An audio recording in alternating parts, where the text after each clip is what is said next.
else to ask me? Madam President, Senator from Oregon.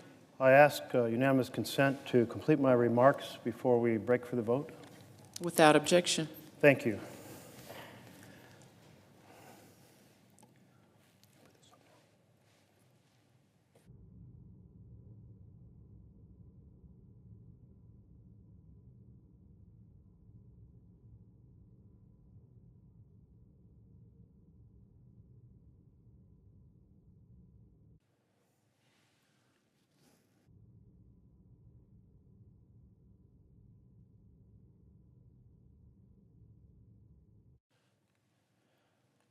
Madam President, it was bullets, not ballots. Bullets were the way that policies were set when I visited Guatemala in the spring of 1980. A soldier with a gun on every corner of Guatemala City. The army going village to village, killing indigenous young men. Rebels attacking government officials, and right-wing death squads assassinating professors and students. I had the unfortunate experience of coming around a street corner just after a death squad had assassinated a professor at San Carlos University and left his body lying in the street.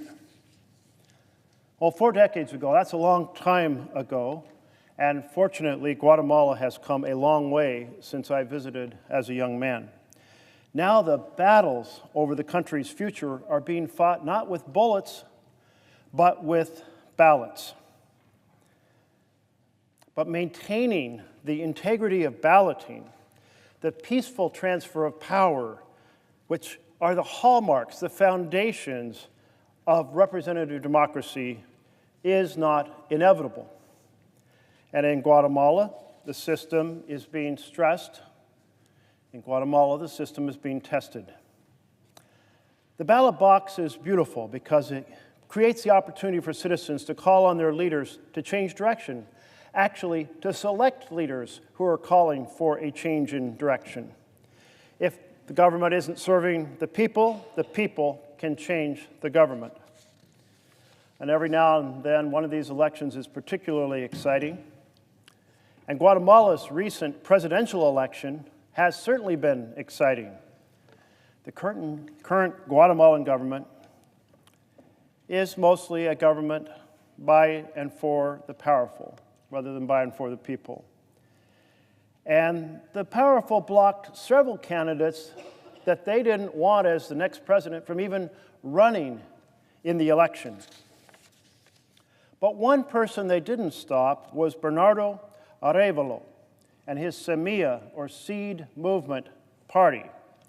This gray-haired academic, an anti-corruption advocate, was running far back in the pack, virtually unnoticed. Some 8th place just a couple weeks before the election. A campaign staff of only 5 people. So certainly not a serious contender. Not a serious contender until he was a serious contender. And that happened because of 2 factors. The first was young people on social media. Nearly 2/3 of Guatemala's 17 million citizens are under the age of 30. And young people on TikTok flock to the honesty of the man often referred to as Uncle Bernie and his campaign against corruption. Soon, Semilla's seedlings were spreading across social media. And one of Semilla's leading advocates on social media was a young woman that our delegation met this last weekend named Marcela Blanco. Ms. Blanco is a 23-year-old influencer who was arrested in November by the government for a tweet, arrested for her campaign activities, held for 11 days and then released under house arrest and allowed to come to a meeting at the embassy, which is fortunate because we were able to meet her. She was a threat to the government because she was effective in spreading a message of support for a man running for president who was running against the corruption of the existing government. Her support for a democratic movement of development that was inclusive, meaning that it would support health care and housing and education, clean water, not just for the cities, but also for the rural indigenous villages.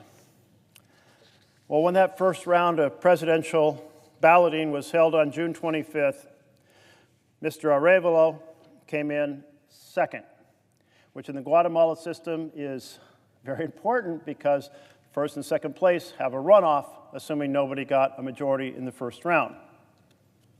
So that runoff was on August 20th.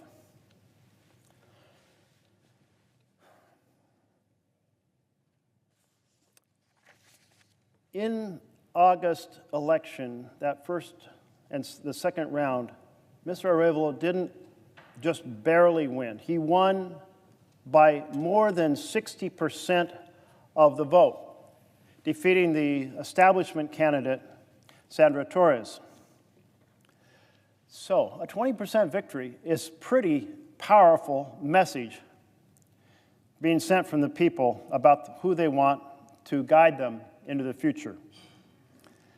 And then what happened was the existing government went to work to try to invalidate the election, coming up with a series of spurious claims. And that triggered the indigenous communities to shut down roadways. So a protest. And it forced business leaders to call on the government to recognize the results. So people, young people, indigenous people, Guatemalan people, won a victory.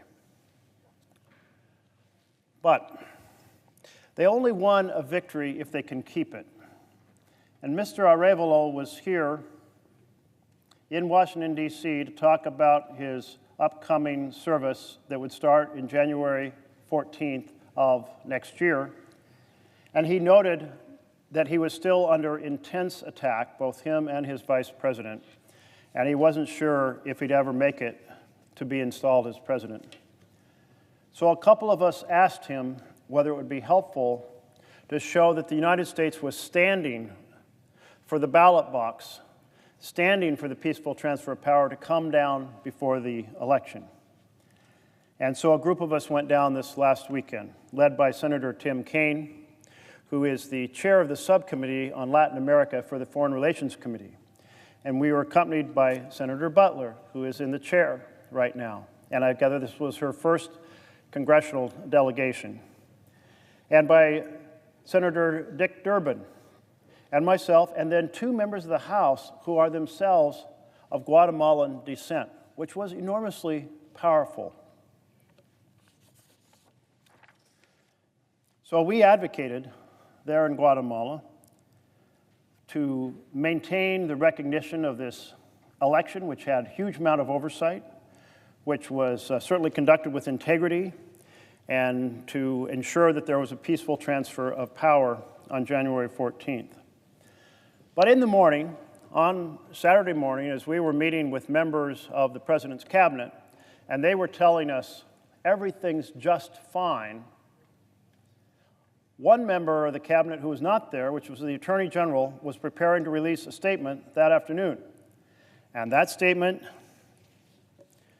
she released declared that the election of President-elect Arevalo and Vice President-elect Herrera and the parties, that is the Semilla parties, parliamentarians, was null and void. Wow. So the attack on democracy by the existing government was still in full force this weekend. We responded by holding a press conference to stress the integrity of the election, underscored the need for democratic continuity, recognizing that the message carried by the president had been supported by an overwhelming majority of the country. And other organizations and other countries condemned the decision too. The Organization of American States called it an attempted coup d'etat that constitutes the worst form of democratic breakdown and the consolidation of a political fraud against the will of the people. And the Supreme Electoral Tribunal declared the results are validated, formalized, and unchangeable. And Mr. Giammattei The current president called for the passage of power to Mr. Arevalo in January. We have to admit that decades ago, it was not unusual for the United States to undermine democracy in a number of countries in the world. A couple of examples. In 1953, the United States helped engineer a coup against the democratically elected Prime Minister of Iran, Mohammad Mossadegh, to install the Shah in power. Some 20 years later, Henry Kissinger and the Nixon administration supported and helped a coup d'etat by the military against the democratic elected president of Chile, Allende. And followed were the worst kinds of repressive regimes with unforeseen consequences, including the Islamic Revolution in Iran and the terrible oppression of Chile. So I was pleased to be part of a team from this chamber in Latin America working to support and defend democracy, defend the ballot box, defend the will of free peoples. That is the stand we should always be taking when their election is held with integrity.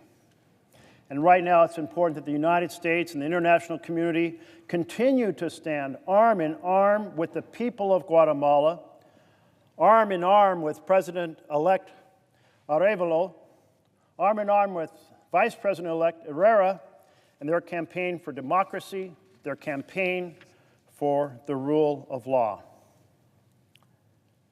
44 years ago, when I arrived in Guatemala, it was governed by bullets. 4 days ago, I arrived in a country governed by ballots. But their democracy is at risk. We must continue to do all we can to support the will of the Guatemalan people, the Guatemaltecos, and the will of democratic people around the world. Let's ensure that the form of government that triumphs is that of representative democracy, channeling a government of, by, and for the people, not the powerful. Thank you, Madam President.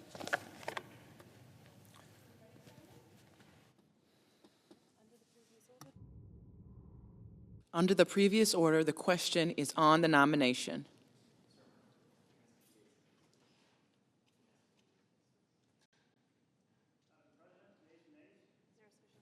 Is there a sufficient second? There appears to be. The clerk will call the roll. Ms. Baldwin, Mr. Barrasso, Mr. Bennett, Mrs. Blackburn, Mr. Blumenthal, Mr. Booker,